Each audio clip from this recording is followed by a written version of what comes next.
नमस्कार शालिनी जी। नमस्कार। आज एक बहुत गंभीर चर्चा के लिए हमने आपका समय लिया है।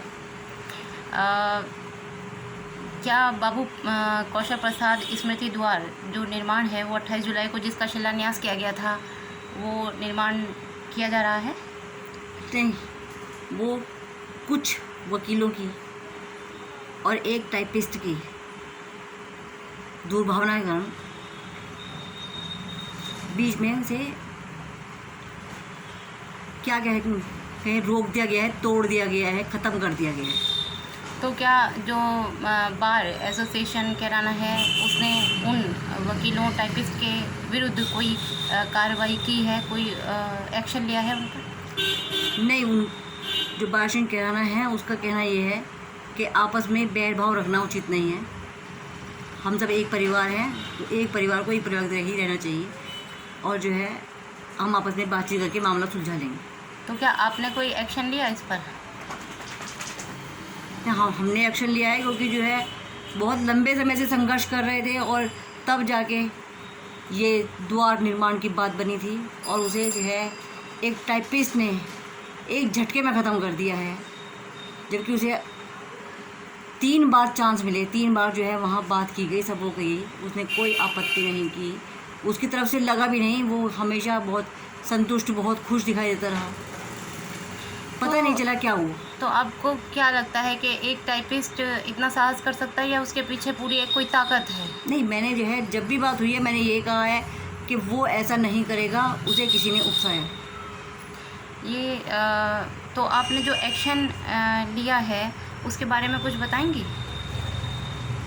मैंने जो है हम एसपी सर के पास गए थे, पर एसपी सर जो है क्योंकि वे मीटिंग के लिए निकल चुके थे, हमें देर हो गई थी जाने में, वे वहाँ से निकल चुके थे।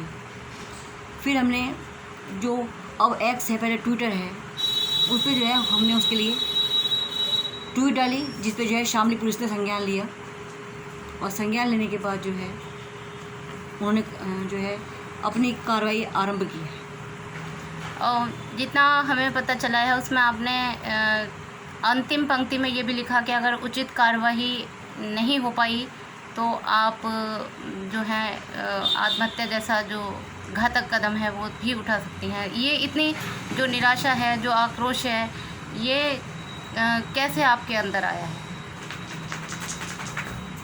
रह के जाता है अब, जब इतने लंबे समय से जो है उसके लिए संघर्ष हो रहा था, अब जाके जो है जबकि जो है बीच में मैंने हड़ताल भी की और उस हड़ताल के बाद भी जो है बात बन गई थी, लेकिन उसके बाद भी ये कार्य 7 महीने तक रुका रहा। मैंने कुछ वो नहीं किया, सोच लिया था कि नहीं हो रहा है, लेकिन अब कुछ आशाबंदी थी, वो कार्य शुरू हो गया था। किसी को कोई आपत्ति दिखाई भी नहीं दे रही थी और आपत्ति का कोई सवाल भी नहीं था, क्योंकि जो है जो न्यायालय से है उनसे जो है परमिशन ली गई थी और वह ज़मीन न्यायालय की है, न्यायालय ने जो है उसके लिए परमिशन दी थी। आपत्ति उठाने का तो किसी को सवाल ही नहीं था और उसके बाद भी जो है ये कार्रवाई की गई है। ये जो बाबू कौशल प्रसाद हैं ये 1 मार्च 2015 को एक्सपायर हो चुके हैं जी।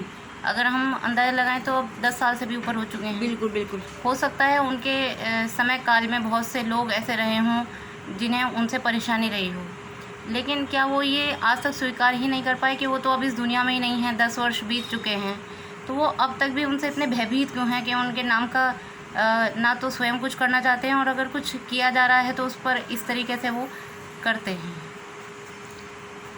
वो अपनी अपनी सोच है, जो है जो उन्हें आज तक जो है उसका उस व्यक्ति का डर ही ख़त्म नहीं हो रहा है, जो व्यक्ति 10 साल पहले जो है चला गया और जिसने जो है अपनी सारी ज़िंदगी उन्हीं के कल्याण में लगा दी। अच्छा, आप मुझे ये बताइए कि आप जो ये इस तरीके के जो तत्व हैं इनके जो लीडरशिप करते हैं वो आपको किस तरीके से कर्तव्य पद से हटाने का प्रयास करते हैं? वे मुझे सीधी बात कह देते हैं कि मैं उनके नाम का ये प्रस्ताव उठाकर उनका अपमान कर रही हूँ। मतलब मुझे उनका नाम नहीं लेना चाहिए, क्योंकि जो है आप ये जो है देख लीजिए, अगर मैं ना हूँ तो वहाँ जो है वहाँ इतनी कचहरी में जो है उन्होंने जो है अपने 32 साल तो सेवा में वैसे ही दिए हैं और जब वे नहीं भी होते थे, जो मुझे वहाँ की उससे पता चला है, क्योंकि मैं तो वहाँ तब गई हूँ जब उन्होंने जाना बंद कर दिया था। तो जो है वहाँ जितने अधिवक्ता, मुंशी, स्टाम्प ब्रोकर सब हैं, उन्होंने जो है ये कहा है कि वे अध्यक्ष होते थे, और जब वे अध्यक्ष नहीं भी होते थे तब भी कार्य, जो बार का कार्य चलता था, वो उन्हीं के संरक्षण में चलता था, उन्हीं के निर्देशन में चलता था। अच्छा, हमें ये भी पता चला कि मतलब जो इस तरीके के जो दबंगई व्यवहार वाले लोग हैं, उन्हें इस बात का भी बहुत दुख है कि उन्हें दबंग कहा गया, जबकि उन्होंने आपको इस मनोदशा में पहुंचा दिया कि यदि अब ये कार्य हो ही नहीं सकता तो पहले बार काउंसिल में भी गुहार लगाई गई, उसके बाद आपने हड़ताल भी की, उसके बाद कोई उपाय जब आपके पास शेष नहीं रहा तो आपने कहा कि जब उचित कार्रवाई अगर नहीं हो पाई तो फिर आत्महत्या के अतिरिक्त कोई मार्ग शेष ही नहीं रहता है। तो उन्हें इस बात की ग्लानि नहीं है कि आपके कारण एक जो है पूरा परिवार जो है वो मानसिक उत्पीड़न से गुजर रहा है और आप लोग यहाँ पर राजनीति कर रहे हैं। तो क्या कहना चाहेंगे आप इस बात पर? घृणित सोच, जो एक सत्य की आवाज़ को दबा देने के लिए ये किन प्रकार अपने उपाय आजमाते हैं और समझते हैं कि जो है कि ये जिस तरह की लड़की है इसे दबाने के लिए ऐसे ही उपाय आजमा सकते हैं, जिससे जो है ये मतलब हताश हो जाएगी और फिर ये अपनी आवाज़ नहीं उठाएगी, चुप बैठ जाएगी।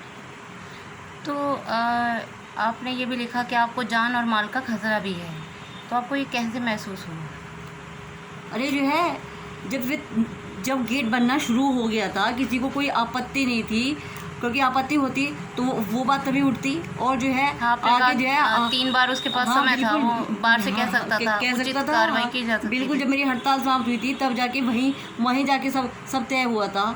फिर उसके बाद जो है पहले एक बार शिलान्यास हुआ, वो तब भी वहीं था, जब दोबारा शिलान्यास हुआ वो तब भी वहीं बैठा है, क्योंकि जो है उसका काम ही वहाँ पे है, और उसने कोई आवाज़ नहीं उठाई, उसने कोई आपत्ति नहीं उठाई, उसने जो है उसके चेहरे पे शिकन तक नहीं आई, और वो जो है वो एकदम जाके जो है सरिये काट देता है, जबकि पिलर तैयार हो गया था और उसने सरिये काट दिए। तो जो है क्या कह सकते हैं ये बिल्कुल मैंने आपकी बातों से जितना इसका जो निकाला है, निचोड़ निकाला है, उसमें ये है कि जब तक बाबू कौशल प्रसाद के बारे में बात होती है तो उसके विरुद्ध जितनी बात की जाए उसमें तो वो फिर परिवार बन जाता है। विरुद्ध बनने वाले जो विरोध करने वाले हैं वो तो परिवार बन जाते हैं और आप अकेली खड़ी रह जाती हैं। इस बात तक का भी ये नहीं पता कि जो आपके बिल्कुल साथ रहने वाले हैं वो भी उन्हीं के दूसरे गुट में ही मिल जाते हैं और आप पर ही ये आरोप लगा देते हैं कि हमें आपसे ये उम्मीद नहीं थी।